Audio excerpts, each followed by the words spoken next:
Welcome to the Bulwark podcast. I'm Charlie Sykes. There's a lot of things happening, including apparently a new war strategy, or at least a purported war strategy from the Kremlin.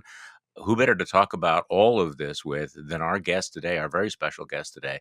Francis Fukuyama is senior fellow at Stanford University's Freeman Spogli Institute for International Studies. Francis Fukuyama's most recent book is Identity: The Demand for Dignity and the Politics of Resentment. And he has a new book out coming out in May in the United States, Liberalism and Its Discontents. Frank, welcome to the Bulwark podcast. Thanks very much for having me, Charlie. I'm a regular listener, by the way, so you should know that. Well, I'm flattered. I really am. So let's start with what's happening right now, and then later we'll pull back for the big picture.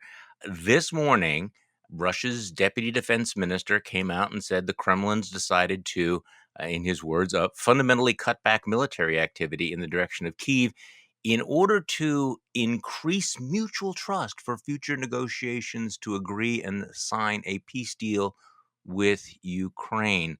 Ann Applebaum just tweeted out, well, in other words, they're retreating. So give me your take on this. You've had a very optimistic perspective on how this war is going from Ukraine's point of view, but what do you make of this announcement this morning from Moscow? Well, Anne is absolutely correct.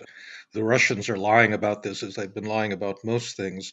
They're not voluntarily giving Ukraine a chance. They've actually been defeated in the area around Kiev. They've been pushed back out of a number of the towns and the suburbs of that area, and they basically have an unsustainable position outside the Ukrainian capital. It's interesting. A number of their soldiers are rebelling because they've got frostbite in their toes because they've been sitting out in these vehicles trying to keep their motors running for almost a month, and it's an unsustainable position. And so I think what Moscow is doing is trying to cover what's essentially been a defeat for them. That isn't to say that they've got a much stronger position in the south and the west of the country. And, strategically, it makes sense for them to shift their focus there. But, make no mistake, the Ukrainians have really done just a fantastic job in defending their capital and bringing this big Russian army to a point of real retreat. Well, let me read what the former U.S. ambassador to Russia, Michael McFaul, tweeted out a little while ago. He said, in the beginning, Putin said that Ukraine is not a real country. Today, Russian leaders are saying they have achieved their war objective of liberating Donbas. If true, this radical change in Kremlin focus is a giant victory for Ukraine, if true. But to your point, though, assuming that in fact this really is a real change in strategy, the specter of a partitioned Ukraine seems to be rising. That one of the Russian demands may be that in the negotiations, to the extent they are negotiations, that they'll basically say, we're going to keep what we have, and they may have much of the south of the Ukraine, and Ukraine is going to be divided between north and south or east and west. Your thoughts? Well, I think that's what the Russians are hoping for. And it's important that that not be the settlement. I think that that's the reason that Kyiv is not likely to agree to a ceasefire that basically just freezes things in place. That would be really disastrous for them. Having suffered this, basically, they're going to give up this major region of their coastline and the Donbass to Russian aggression. And so I think that, we'll just have to see how these negotiations proceed. I suspect that you may get a temporary ceasefire as both of the parties then focus on the war in the east and the south. And, the calculation will then have to be what are the chances of militarily reversing those Russian gains in those regions? And, once again, I wouldn't underestimate the Ukrainians because once the threat to their capital is lifted, they're going to have forces that might be able to push the Russians back. They pushed them back in the south already. They reclaimed Kherson or parts of Kherson and have been able to resist pretty strongly. But I don't think that even a ceasefire in the near term is going to be anything like a final settlement of this war. As you know, that you're the chairman of the editorial board at the magazine and media project American Purpose, and you host a podcast through Stanford called Democracy IRL in real life. And back in on March 10th, you were in North Macedonia, and you wrote a piece that got a lot of attention, predicting that Russia was heading to defeat, and it was a very very optimistic take at a time when things seem much more unsettled.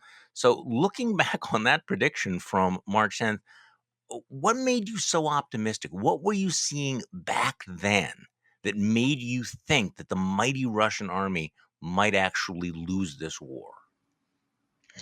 Well, it's a combination of things. One of the amazing things about the internet these days is that it allows you to follow events real time in ways that you simply couldn't. And so there are a number of Twitter sites and aggregators like Oryx and Ukrainian Weapons Yes, Tracker and so excellent. forth that give you very good on the ground coverage, of individual vehicles that have been destroyed and the like. The other thing is, you may not know this, but I started my career actually at the Rand Corporation as an analyst of Soviet military affairs. And, one of the broad lessons that I took away from doing that kind of analysis is that the single most important factor when you're looking at a military contest like the one that's proceeding in Ukraine is actually military logistics. That it is actually extremely difficult to keep an army in the field supplied with fuel, food, ammunition, and the like. And, the Russians got themselves into a terrible situation when they drove initially on Kiev. They thought that they could take the city within 48 hours. They had dress uniforms in their packs instead of more ammo and food. And when that failed, they all of a sudden had this enormous logistical problem because they've got like 90 kilometers to the Belarusian border, a lot of which was extremely vulnerable to attacks by small groups of Ukrainian infantry or territorial militia. And that's why you've got Russian soldiers with frostbite because they can't get fuel to keep their vehicles running. And so it did seem to me that everybody in the normal press was saying, oh, but the Russians still will eventually crush the Ukrainians because they're on paper their army is so much bigger.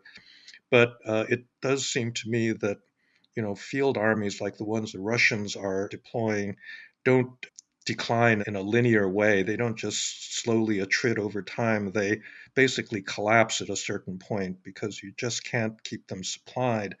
So that was part of the reason for my feeling that at least in the north, the Ukrainians were actually going to defeat the Russians. You retweeted Max Boot that the Russian military is unjustifiably continually overestimated, which is interesting, especially as you go back through the military history of the Russians, which is mixed. But they put on a great May Day parade, and I guess that's part of it. We think of Russia as being so huge and those massive, the tanks. They're very, very impressive looking. What is your sense about why this army? I mean, I think it's going too far to say that it's a hollow army, but it's certainly maybe a Potemkin army. It Yeah, certainly has definitely. it is certainly not performed the way that people thought. So why have we, again, we have overestimated it. What's your take on what we're learning about the inherent flaws of this military? Well, there are quite a number of them, and they really stem from the nature of the Russian regime. So the first just has to do with terrible leadership from the top. Apparently, Putin planned this thing using a very, very small coterie of people right around him, didn't get good feedback, really, even about the state of his own military, and therefore began the war with these very flawed assumptions about how the Ukrainians would basically regard them as liberators and come over to their side very quickly. So that was strategic mistake number one. But we're discovering all sorts of things that we hadn't quite realized. For example, vehicle maintenance. A lot of Russian armored vehicles and trucks have simply been abandoned, where they stood because their wheels have come off, their tires Wow. weren't inflated, and that speaks to probably corruption within the Russian military, where money that was intended for things like routine vehicle maintenance was siphoned off by officers who then left their enlisted to suffer out in the field. And then I think one of the things that seems to be emerging, Max talks about this a bit in his article, any good army really relies on its NCO corps. That's really what keeps an army going. And the Russian NCO corps does not seem to be very well developed or have a lot of morale. And that's part of the reason they've been sending all these senior generals in, to forward positions, because apparently the lower ranks, the enlisted ranks, don't have adequate leadership. And so now you've got 7 or 8 very senior generals that have been killed because they've been forced to move up to forward command positions. So I think all of those have contributed to the poor performance of the Russian army. You mentioned morale, and there's been frequent quotations of Napoleon's adage that the moral is to the physical as 3 to 1, and this seems to be something that's on display all the time. That many of the Russian soldiers don't know why they're there; they didn't know that they were going there, and the Ukrainians clearly are completely committed to this war. So this again seems to be. I'll ask you. How important is this? Because I would have said before this war that was happy talk, that was wish casting, that morale could somehow beat the tanks. But is that what's happening here? Yeah, well, I think absolutely.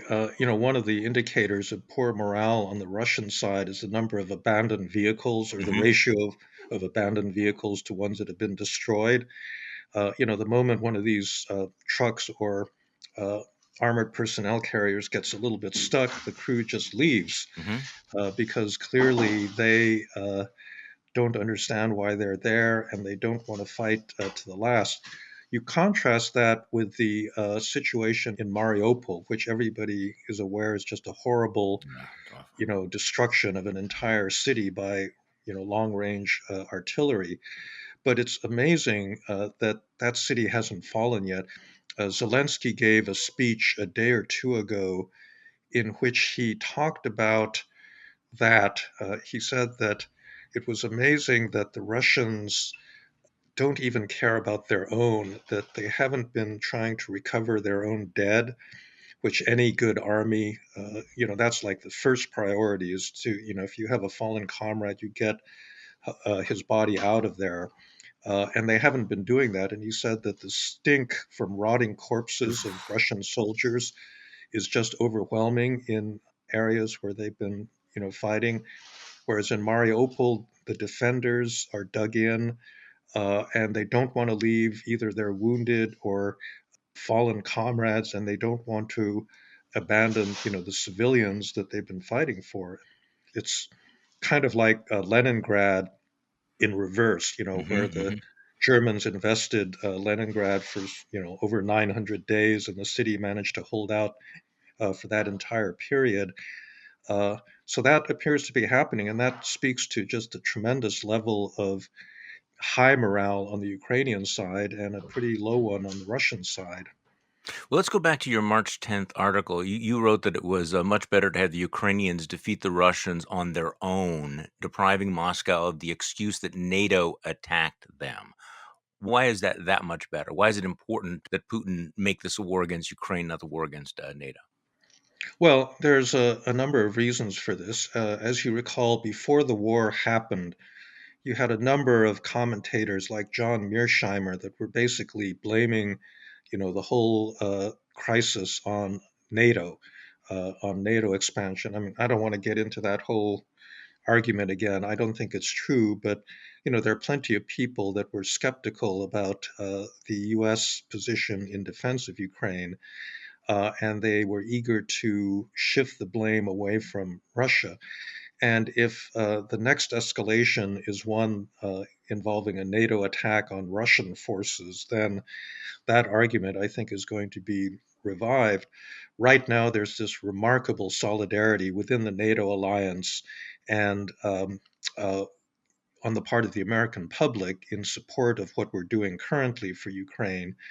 But I'm afraid that that consensus is going to start to come apart if it's seen that NATO is the one that's Mhm, pushing an expansion of the war. And that's why I think we have to be pretty careful, because Putin will use that in his propaganda right away. And all the Tucker Carlsons mhm, and Tulsi Gabbards and so forth will be back on the air saying, see, this is really an aggressive war of NATO against Russia. I think the further mhm, thing is that Putin is basically cornered right now. He's suffered a humiliating defeat of his initial plan. It's not an existential issue for Russia. The country Russia, its future survival is not threatened in any way, but Putin's personal political future is threatened by this mhm. big failure. And if it appears that NATO is actually going after him, it becomes much more unpredictable how he's going to respond to this. And he's got a lot of options, most of which don't make really strategic sense. But a desperate leader in that kind of circumstance may be, um, forced in that direction, or choose to take that direction. We've Mm. been thinking a lot about possible escalation to chemical and biological weapons. I hope that that doesn't happen. If that does, then I think that all sorts of options are now on the table in terms of, much more muscular ways of supporting Ukraine. But I'm just a little bit worried about, NATO being the one that starts all of this. Well, let's talk more about this end game and the possibilities of how this will resolve and what happens to Vladimir Putin. But let's do that after this. This is Charlie Sykes, and I want to tell you about Famous Smoke Shop. A good cigar is a reward. It's a tradition. At Famous Smoke Shop, they know all about it, American owned and independent. Famous Smoke is your neighborhood cigar shop, no matter where your neighborhood is. As a matter of fact, Famous Smoke Shop was recently named the best place to buy cigars online by both Cool Material and Cigar World. Now in their 83rd year, Famous Smoke continues to offer the authentic cigar shop experience, decades worth of cigar knowledge, a huge selection of premium cigars, and low prices that every cigar enthusiast will love. Famous Smoke Shop offers a huge selection of over 1,000 brands to choose from. You'll find incredible deals on everyday cigars and highly rated classics, including Romeo, Monte Cristo, Acid, Macanudo, Oliva, and Fuente. Plus, every purchase is backed by their 30-day Famous Freshness Guarantee. So, if you want your cigars fresh and delivered fast, it has to be Famous Smoke Shop. I have to tell you, my wife and I had something that we wanted to celebrate the other night, and it seemed perfect to break out some of the cigars. I love the Macanudos, and we went out to the back porch, and I thoroughly enjoyed it. There's just sort of nothing like a cigar at the end of the day to celebrate some triumph or to just celebrate life, to celebrate spring. So here's an exclusive offer for my listeners. To save $20 off your purchase of $100 or more, go to famous-smoke.com. That's famous-smoke.com and use code BULWARK at checkout to save $20 off your purchase of $100 or more. You'll get your favorite cigars delivered direct from their humidor to yours. That's promo code BULWARK for $20 off your purchase at famous-smoke.com. Great cigar deals only at famous-smoke.com. And remember to use promo code BULWARK. Okay, we are back with Francis Fukuyama, who wrote a very optimistic piece back in early March, predicting that Ukraine would defeat Russia, and a lot of that has been playing out. So let me ask you this, though. We're talking about the possible escalation, the use of chemical weapons. You use the term a much more muscular response. What would that mean? This is obviously something that NATO is vigorously debating right now. I don't get any clear signals from either the Biden administration or Putin. When you talk about muscular response, do you talk about crossing the red line and sending in NATO troops to protect Kyiv? What would that be? Well, no, it wouldn't be that in the first instance. I mean, the real debate has been over a no-fly zone. And there, I think that there's been a bit of misunderstanding about what that entails, because In the past in Kurdistan or Libya or other places, a no-fly zone, looked like a humanitarian gesture, and it didn't involve the kind of risk that a no-fly zone in this conflict would entail, because basically a lot of the rockets and bombs that are falling on Ukrainian cities are being launched from inside Russian territory. There are cruise missiles that are launched from Mhm. Russian jets that are Yeah. flying in Russia. There are Iskander ballistic missiles that are being fired from bases in Russia. There was an attack on Lviv yesterday or the day Mhm. before from a rocket that was fired from Sebastopol in Crimea. Hmm. And to really stop that and protect Ukrainian cities, you would have to go after those sites somehow. And even if you just said, okay, we're going to defend the airspace over Ukraine itself, we're not going to venture into Russia, they've still got long range air defense systems based in Russia that would be a big threat to those jets. And, the normal doctrine is you don't fly unless you've neutralized those things. So, that's the way that you would directly end up fighting Russia, I think, in the first instance.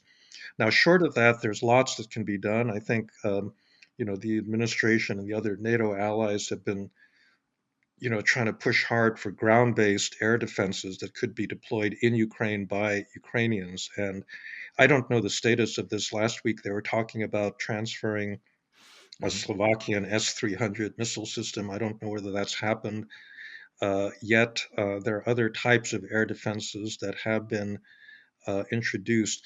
The one thing that I think is actually critical right now is long-range missile systems that the Ukrainians could use. They sank a Russian landing ship Mhm. in southern Ukraine, apparently using one of their own ballistic missiles. And there are many NATO systems that could do something similar. Like you could eliminate the entire Russian Black Sea Fleet and therefore the logistics system that's supplying the forces that are besieging Mariupol if the Ukrainians had systems like this. And I just don't know what the status of those kinds of talks are about supplying much more lethal long range missile systems. But I think that's probably where the discussion is Mhm. focused right now. So, as you know, there is the debate that's broken out between the Ukrainian government, President Zelensky, and the West, including the United States, with the West saying, "We have done so much. We have given you a lot of weaponry. This wouldn't be happening without the weaponry we have given you." And Zelensky's response is, "You have not given us enough. You have not given us what we need." You mentioned the anti-ship missiles, the possibility of more ground-to-air missiles. Where do you come down on this debate? Because the Ukrainian complaints are becoming more insistent that they are saying that I think Zelensky went so far as to say in that Economist interview that the countries that are drawing a red line against providing certain weaponry are doing so because they are afraid of Russia. Is he right? Look, Charlie, I don't know the real inside details of any of this. There was a long Wall Street Journal article last week that was saying that part of the problem on the NATO side was that no one was anticipating that the Ukrainian conventional military would do as well as they've been doing. That's right. They thought that this might degenerate into a kind of guerrilla war, and so they were preparing to, arm an insurgency. But it turns out that the regular military has faced down the Russians, and now what they're running out of is just conventional, ammunition. They need more artillery shells and the kinds of things, the consumables that conventional militaries use. And according to that article, at least, it was a problem not because of a lack of will, but NATO really hadn't been expecting to have to support a large conventional war, and therefore, the manufacturing capability to do this kind of resupply simply wasn't there. It was being ginned up, but that sort of thing takes time. So it could be that there are actually constraints like that are keeping NATO from doing the sorts of things that President Zelensky wants. But let me be the first to say I don't know the inside story on this, and I think It's one of the things we will find out in time. But right now, whether it's just lack of political will or these more material kinds of constraints, I think it's hard to say. So you wrote that we really need to pay attention to what's happening in the south of Ukraine, particularly now that we're seeing this, possible reshifting of the focus. The Russians have done better there. They've made more progress there, and the real risk is that a major part of the Ukrainian army could be cut off and trapped. That they would create a land bridge that creates de facto control of the South. And you wrote, we could help interdict Russian efforts to resupply their forces in the theater. This would involve, in the first instance, attacks on Russian forces operating in Ukraine rather than in Russia itself, or naval forces that are effectively blockading Ukraine. Okay, so are you talking about NATO doing this? And how does this not involve the direct sort of World War III type escalation that everybody has been warning against? So definitely, let's say NATO aircraft or missiles originating from the territory of a NATO country would involve that kind of escalatory risk. And I think for that reason is probably not being actively considered. But there's other types of activities. So, like I said, transferring long range anti shipping missiles to Yeah. the Ukrainians that could then use them from Ukrainian territory to hit Russian resupply ships and that sort of thing. I think that's something that really ought to be considered. It's funny, I haven't seen any discussion of this, but basically, the Russians are blockading all of the southern Ukrainian ports, including Odessa, so nothing is getting out, and that's really an important lifeline for the Ukrainians. A blockade is an act of war, and an international lawyer would have to weigh in on this, but neutrals are affected by these acts of war, and I wonder whether there are not some scenarios by which NATO could provide military escorts for Ukrainian shipping, Mm. this sort of thing, in and out of southern Ukraine. Uh, and I don't know why this hasn't been talked about more, but I do think that it's something that we could consider. So I want to talk about shift the focus a little bit to the sort of the geopolitics of democracy versus autocracy. And back in March, again March 10th, you wrote that the invasion had already done huge damage to these populist nationalists around the world, who before the attack had been very, very sympathetic to Vladimir Putin. In fact, that there was kind of a sense that the authoritarians were the ones that were on the ascendancy. I think Ann Applebaum had a great piece in the Atlantic, said, the bad guys are winning. These people are winning. Do you get the sense that, and again, we've gotten used to the illusions of turning points, or this is going to make the big difference. But does this feel like a hinge to you that that there is a turning point, that these populist nationalists, which have been so emboldened in recent years, are now find themselves very much on the defensive? Oh, absolutely. So it's a big cliche to say we're at a turning point Yeah, in right. history. Yeah. We're at a crossroads. But, that's where we are actually. Hmm. And it really does revolve around the outcome of this military conflict because if Putin is able to get away with grabbing, a third of Ukraine and holding on to it, and no one can do anything about that, he's going to portray that as a victory. Obviously, it won't be the kind of complete victory that he was hoping for, but it's going to be portrayed as, something concrete that he's taken away from having launched this conflict.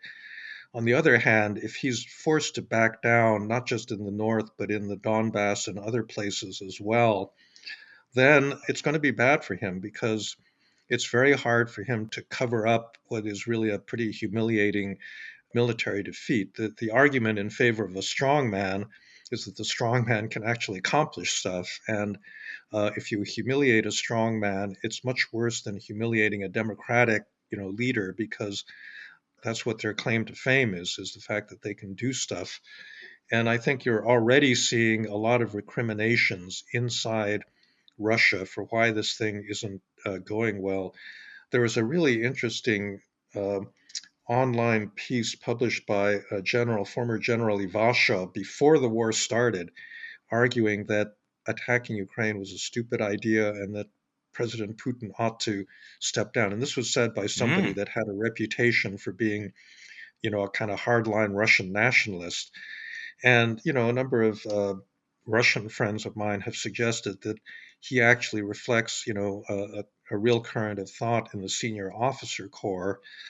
Uh, Within the intelligence services, I think it wouldn't be surprising, now that Putin's gone about the Stalin-like gesture of arresting intelligence officers that he is blaming for the failure. Some of these people may, at some point, decide to turn against him.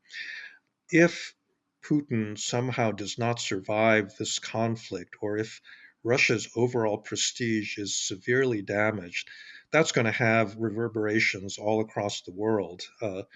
And particularly for us in the United States and in other countries that have a right wing populist nationalist party at work, it is going to be a real setback for them because what I think it does is it shines a kind of light of moral clarity on hmm what it is that these people want.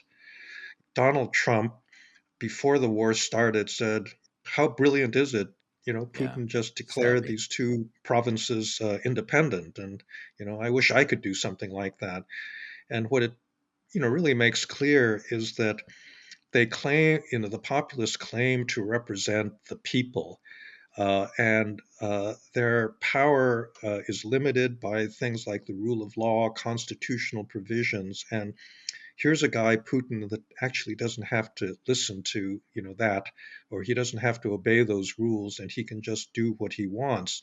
And there's a huge hankering on the part of populists to have those Putin-like powers. And I think what the war has exposed is where this kind of nationalism leads. It leads to much stronger forms of dictatorship. And well, I've underestimated the American public consistently for the last several years, so you never know how this is going to turn out. But I somehow think that this is not an American tradition, and that people like Trump will pay a price for this. It's turned into a negative, but it's turned into a negative in French politics as well. It's Hmm. turning into a a net negative for other populist nationalists like Salvini in Italy, Bolsonaro in Brazil. Is it Eric Zemmour? Am I pronouncing that correctly? Yes. Who Hmm. is the Hmm. French Trump? Has seen his poll numbers collapse.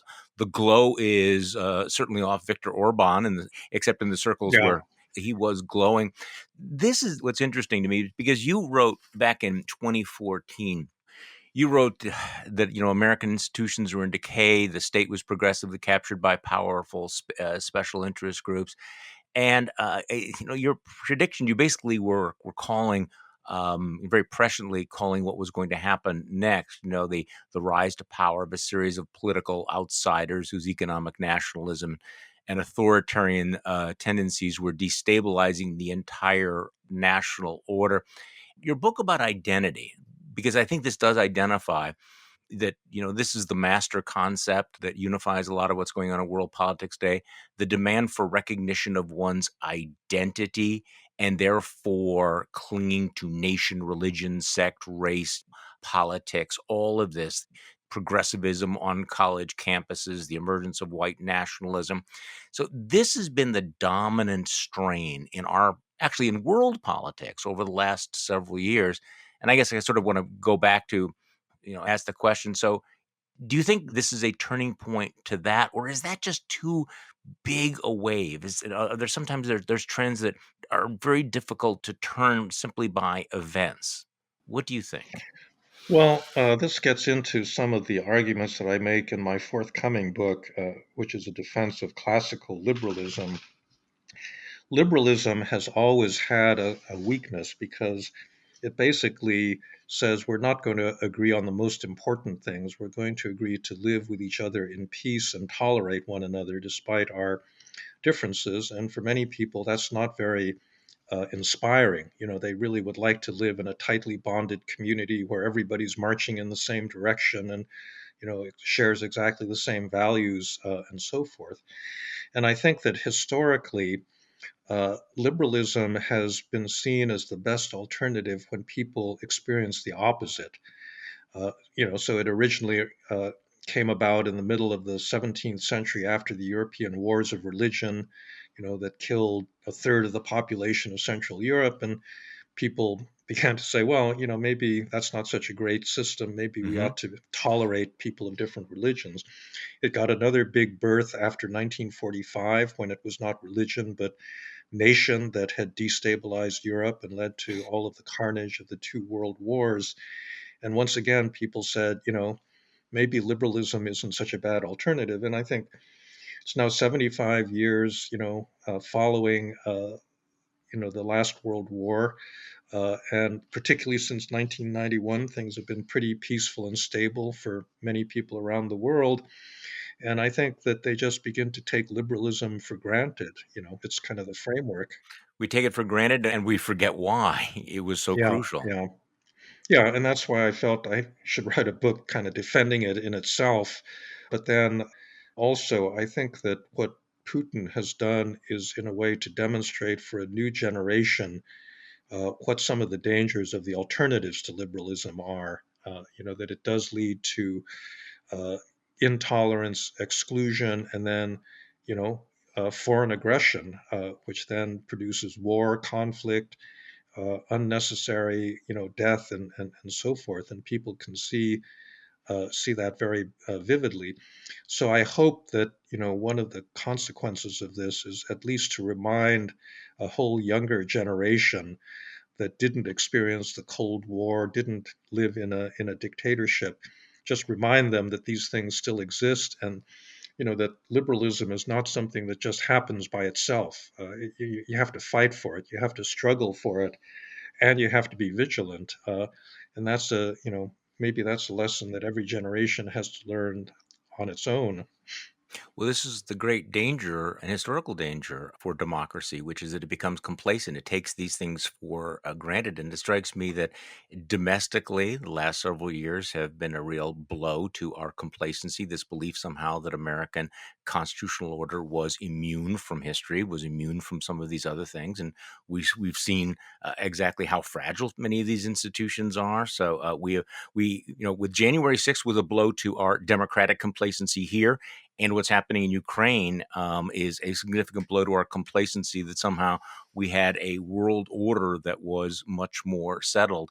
And I think that you're right. This is our generation's relearning of how bad things can be and what the alternative is, and why maybe we ought to value things that seem kind of old and tepid before all of this happened.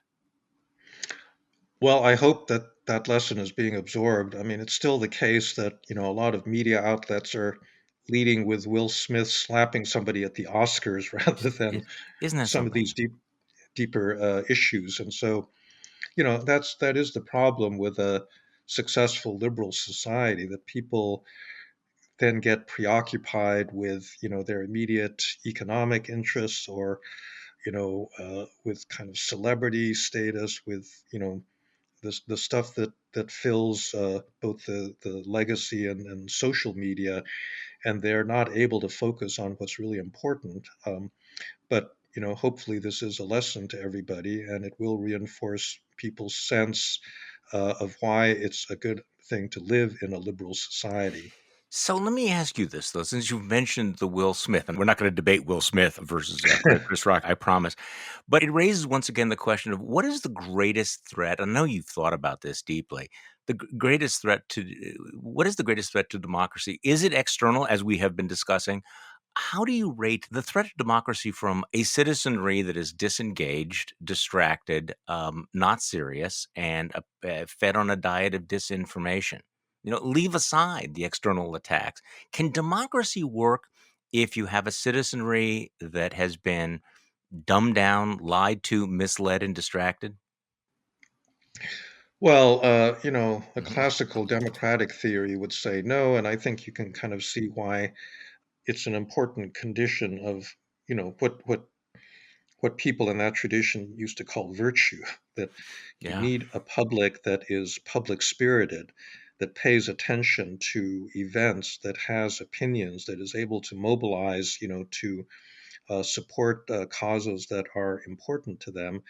And I think that, In fact, Tocqueville talked about this, that the real danger in a liberal society is that people will retreat into, the small world of family and friends Yeah. and short-term concerns, and not be concerned with public events and not willing to participate. Now, I think our problem right now is a little bit worse than that. You have people like that, but you also have people that are extremely mobilized against democracy, that hang on every word, in QAnon or within the MAGA verse, and they're actually super engaged in, what they regard as a kind of public-facing struggle that they're involved in. The only trouble is it's really a struggle against basic democratic institutions in the country. But both the apathetic and the engaged, but engaged on the wrong side, I think are threats that, the apathy threat existed during the Cold War. This Hmm. active engagement against democratic institutions in the US is something new. And that's very, very troubling. And I would say that that's something even more serious than the external threats, which I think over the decades we've learned to deal with. So perhaps this is the moment for the revival of classical liberalism, and your book will be very, very timely. Francis Fukuyama, thank you so much for joining us. Francis Fukuyama is a senior fellow at Stanford University's Freeman Spogli Institute for International Studies. His most recent book is Identity, the Demand for Dignity and the Politics of Resentment, which really explains so much of what's happened over the last decade. And his forthcoming book, Liberalism and Its Discontents, comes out in May in the United States.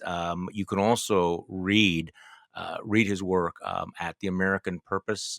He also hosts a podcast through Stanford called Democracy IRL. Francis Fukuyama, thank you so much for coming on the podcast today. Charlie, thanks very much for having me. The Bulwark podcast is produced by Katie Cooper with audio production by Jonathan Siri.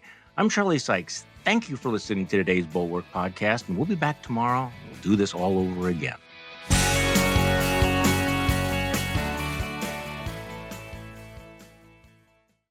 We're all juggling life, a career, and trying to build a little bit of wealth. The Brown Ambition podcast with host Mandy and Tiffany the Budgetnista can help, with special guest Chris Browning. I'll give a shout out. I have two coworkers, Mandy, who love your podcast. They found out about me podcasting because of the last time I was on your podcast. That's Brown Ambition.